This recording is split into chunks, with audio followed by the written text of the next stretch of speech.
এই যে মেয়ে খাবে লোটে মাছ, ওই জন্য বায়না করলো। তো তাড়াতাড়ি করে কোনো রকমের দুটো লোটে মাছ করে দিয়েছি। এই যে ঝুড়ি ঝুড়ি ভাজা করে দিয়েছি।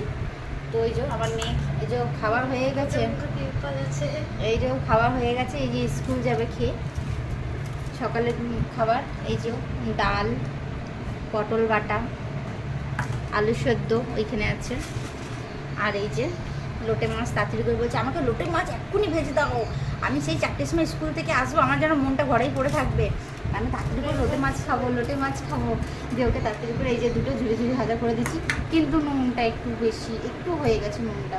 তো কীরকম লাগলো? যেমন লাগে ভালো, নুন নুনে ভেজে মনে হচ্ছে। কী করবো, তাড়াতাড়ি করে বলছিস, তাড়াতাড়ি করে দাও, তাড়াতাড়ি করে দাও, তার জন্য নুনটা একটু বেশি হয়েছে। কিন্তু ব্যাপার না, আমি তো এখনও আরও লোটে মাছ করিনি, ওর মতো নয় দিয়ে দেবো এটা।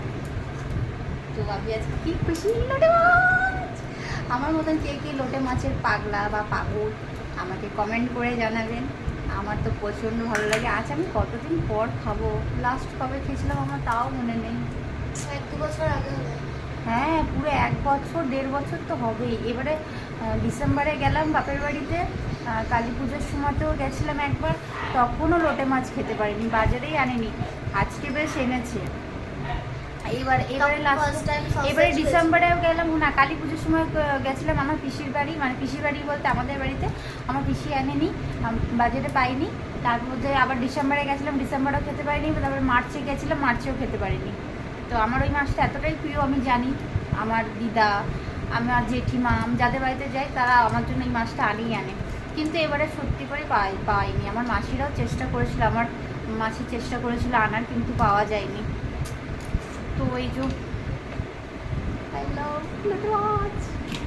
এই মা গালেও লোটে মাছ লাগিয়ে নিয়েছে।